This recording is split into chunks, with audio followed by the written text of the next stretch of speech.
Katharine Hepburn. That's right. What an amazing woman she was. Just amazing. Well, she supposedly had this recipe for amazing brownies. As story has it, there was an article in the New York Times written by a neighbor's daughter. And I'm going to tell you a little bit about that story. And this is how her brownies came to be so commonly known. Anyway, I've never made them. I hear they're amazing, so we're going to give them a try. So let me give you a little background while we're making them. So Audrey Hepburn, bless her soul, passed in 2003. But in 1980, she was in a car accident. And it was not a nice one. Not that any of them are nice. And so one of her neighbors decided to make her some brownies and bring them over to let her try, cheer her up. So we're going to put in 1 stick of regular butter, salted butter. Did I mention we're starting this in a saucepan? Well, we are. Okay. So next we're going to add in 1/2 cup of really good cocoa, powdered cocoa, or you can use 2 ounces of unsweetened cocoa. So we're going to go with the powdered.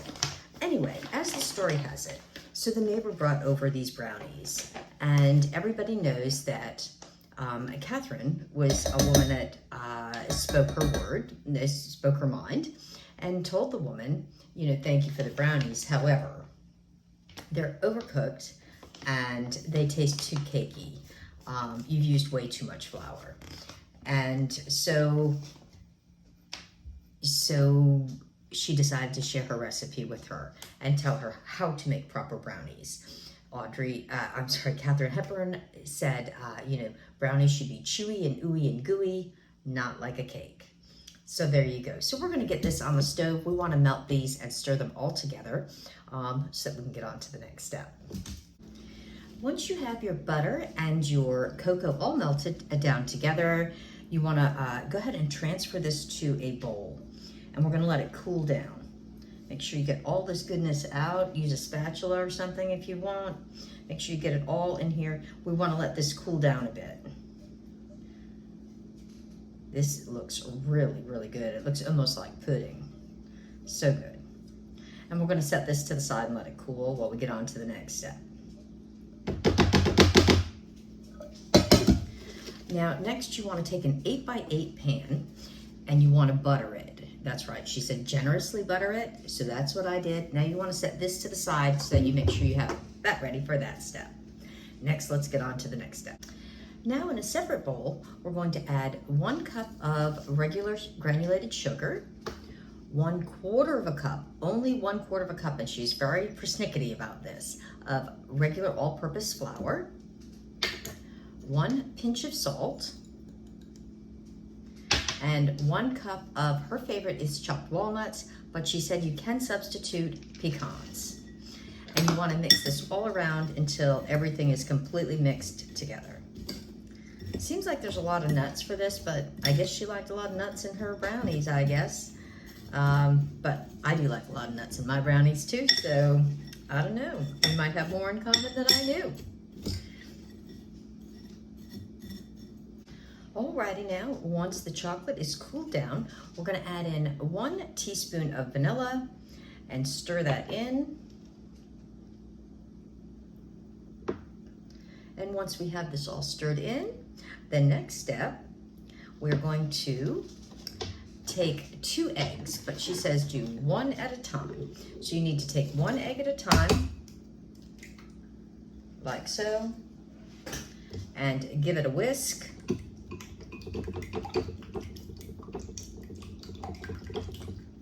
And then we're going to add that to the chocolate.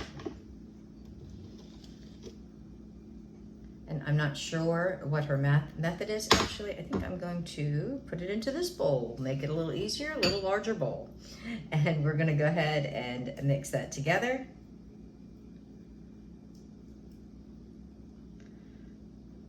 Like so.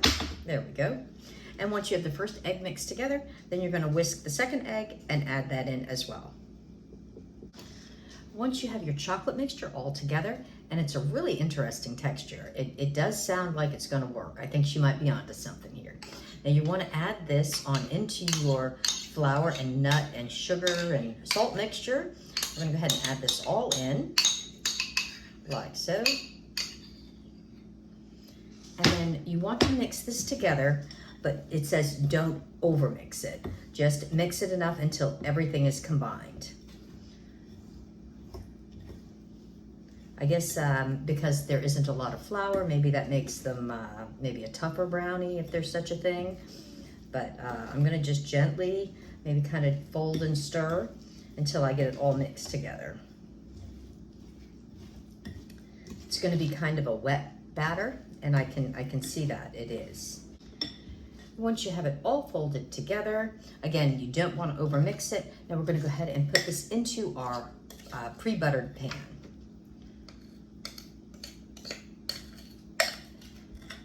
So she was a firm believer in, you know, if you want a cake, make a chocolate cake.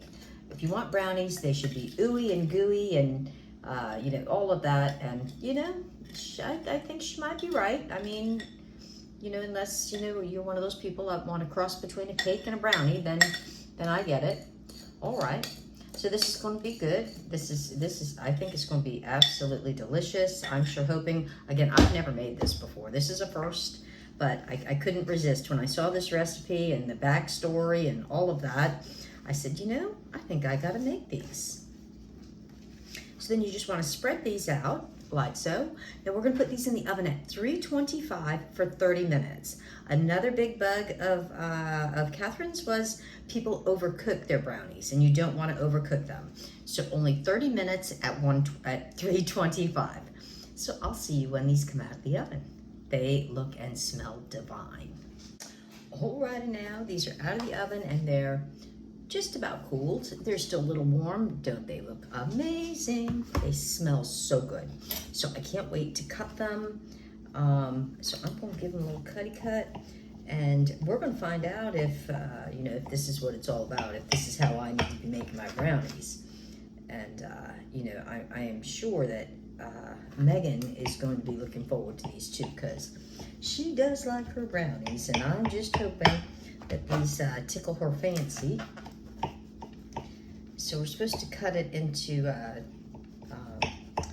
12 brownies. So 4, and then I'll cut it 3 times this way, according to the directions. So here we go. Let me get one out and show you.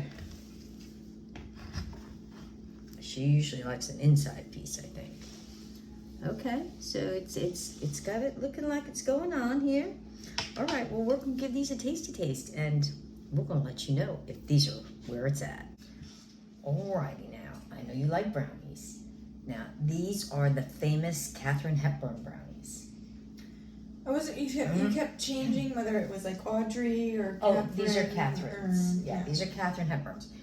And she passed in 2003, but there's a big backstory to this, how in 1980, she was in a terrible car accident. One of her neighbors brought her over some brownies, and she was a woman of, you know, spoke her mind and told the woman, you've overbaked them, you put too much flour in them and whatever. But these are supposedly, so after her passing, this woman, the neighbor's daughter, reiterated the story and wrote a story about it to the New York Times, which posted it with Audrey's recipe.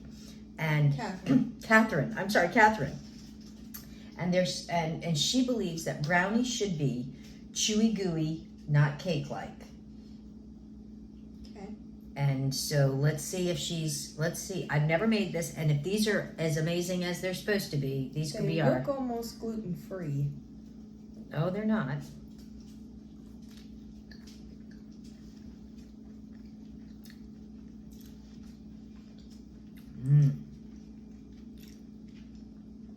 I've had chewier.